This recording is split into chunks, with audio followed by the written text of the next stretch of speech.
In ancient China, the land was divided into countless tribes, and wars raged on, with blood and fire never truly fading away. This was an age of heroes, where mythical legends sparkled through the ages.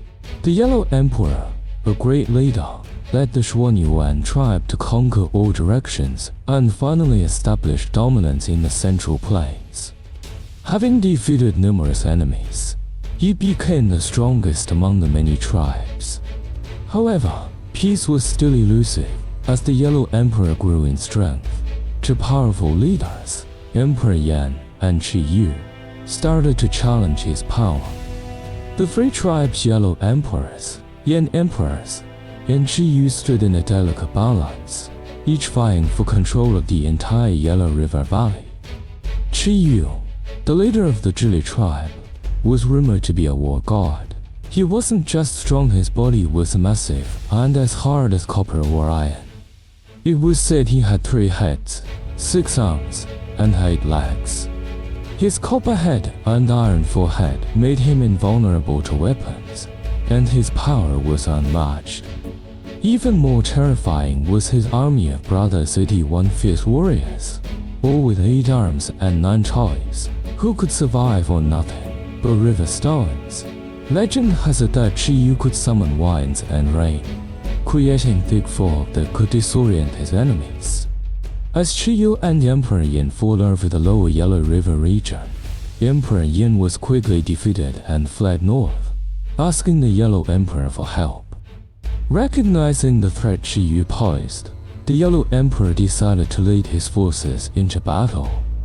The stage was set for the most shocking war of the prehistoric world at Chiyou. At first, the battle went badly for the Yellow Emperor. Chiyou's mystical powers created a fog that lasted 3 days and nights, causing the Yellow Emperor's troops to lose their way completely. The soldiers couldn't find the enemy, and the commanders couldn't contact their troops. The Yellow Emperor seemed trapped in an unprecedented dilemma.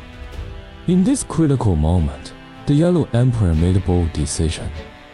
He ordered his troops to hunt a monster called Kui, the Kui beast, with a body like a cow, a single leg, and a voice like thunder, brought storms wherever it went. The Yellow Emperor turned the Kui's skin into a war drum and its bones into drumsticks. When the drum was struck, it echoed for 500 miles and shook the earth for 3,800 miles. This moment marked the first historical use of war drums to command an army on the battlefield. The sound of the drum restored morale and gave the Yellow Emperor's army a sense of direction, turning the tide of the battle. But the fog still lingered. Chiyou's mist continued to trap the Yellow Emperor's forces. To break the deadlock, the Yellow Emperor, inspired by the North Star's unchanging position, invented a compass card to guide his army out of the fog. This ingenious device became the turning point in the battle. However, Chiyou was not ready to give up. He sent out his elite forces to meet Huang, monstrous creatures known for their ability to confuse enemies and swiftly pursue their targets. The Yellow Emperor's army now faced even greater challenges. In this moment of peril, the Yellow Emperor called upon his most trusted general Long, a powerful dragon who could fly. To trick Chiyou's forces, the Yellow Emperor had his troops blow horns that mimicked the unique sound of Long's army. The Chiyou and Wang troops were fooled into thinking Long had arrived to help, and they hesitated to continue their pursuit.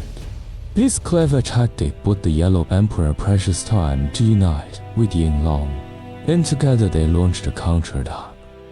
Chiyou, however, didn't back down easily. He summoned the Wind Lord and Rain Master to create storms and rain to hold Long's advance. The Yellow Emperor was in dire straits, but he refused to surrender. In this critical moment, the Yellow Emperor's daughter, Ba, a celestial goddess, appeared. Clad in blue robes, she radiated intense light and heat. Using her divine power, She defeated the Wind Lord and Rain Master, dispelling the storm and fog, and rekindling hope for the Yellow Emperor's army. Seizing the opportunity, the Yellow Emperor launched a final counterattack. Chiyou's forces were thrown into chaos. After a long and grueling battle, Chiyou was captured. To prevent him from rising again, the Yellow Emperor ordered Chiyou's execution, finally ending the 3-year-long war. With Chiyou defeated, the Yellow Emperor unified the vast central plains. This victory earned him the title of Son of Heaven and solidified his position as the founding father of the Chinese people. From then on, the Yellow Emperor became not only the ancestor of all Chinese people, but also a hero celebrated throughout history. This war symbolized the triumph of wisdom and strength. The Yellow Emperor's name has been etched in history, becoming one of the greatest legends of ancient China.